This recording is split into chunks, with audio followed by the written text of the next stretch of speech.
Hi, it's Titi here from My Sacred Blood, and in this video I'm going to be talking about abortions. I won't be getting into the ethics or morality of therapeutically induced abortions. I'm more going to be focusing on what menstrual care products or what reusable menstrual care products are best to use when bleeding after abortion. Contrary to common belief, an abortion is not always something that is within a woman's control. An abortion is technically any form of pregnancy loss before 20 weeks.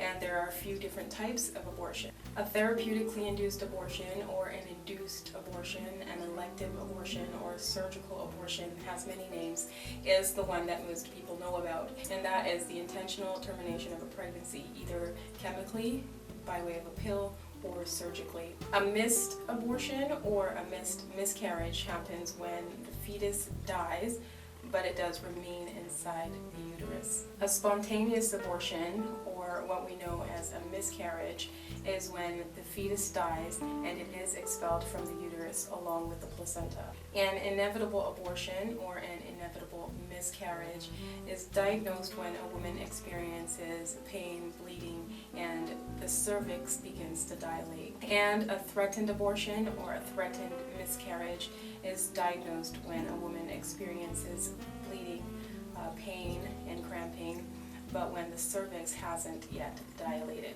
So those are the different types of abortion. And in fact, a woman can experience all of the above forms of abortion in one pregnancy. For example, before I had King, I was pregnant and I experienced a miscarriage.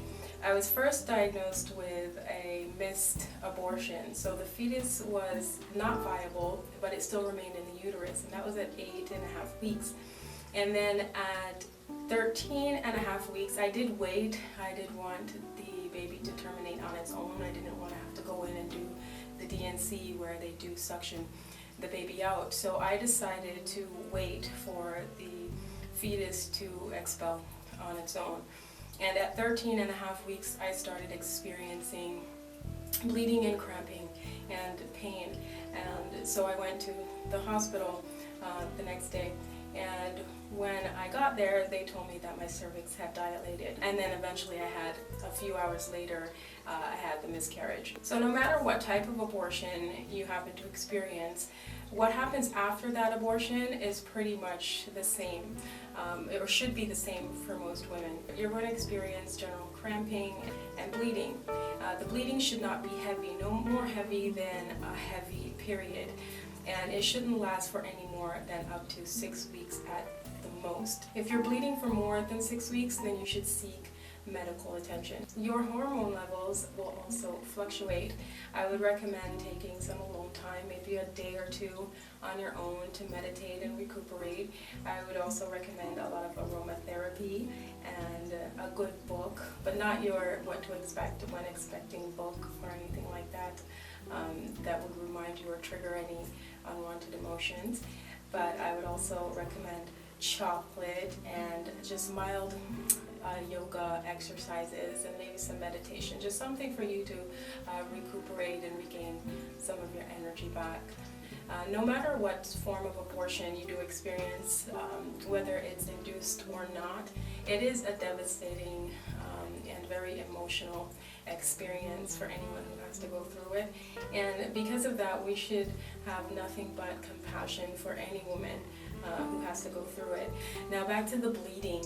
Like I said, the amount of blood should not be more than a heavy period. To best gauge the amount of blood that you are losing, I would recommend a reusable pad. The experts recommend that you do not use a tampon after an abortion, so I would also recommend that you not use any form of insertable menstrual care product, including sponges and cups, during or after an abortion. When it comes to menstrual cups specifically, your cervix goes through changes during a pregnancy, no matter how long or short the pregnancy is. So your menstrual cup might not fit the same as it did before the pregnancy. And when you have sizing issues with a menstrual cup, it can lead to cramping, and cramping can lead to pain and ultimately to more bleeding even. So I wouldn't recommend a menstrual cup for that reason alone. So that's why I would recommend a cloth pad for bleeding after abortion. Because the reusable menstrual pad is more absorbent than a regular pad, you can probably use it for up to 4 hours, if not more. If you find that you are changing your pad every 2 hours or 3 hours, say, then you're going to want to seek medical attention. I think the general rule for a disposable pad is that if you're soaking through them every hour, that you should seek medical attention. So when it comes to reusable pads, then you want to double that time because they are more absorbent. So if you find that you are soaking through your menstrual pad every 2 or 4 hours, you shouldn't even really be soaking through a reusable menstrual pad. So if you do, that's a definite sign that you do need to seek immediate medical attention. So that is it for this one. I do hope that it was helpful. And if you have gone through an abortion or are going through one right now, understand that I do know what you're going through, and as long as you believe it, you will be okay. Thanks for watching, and I will see you in the next one.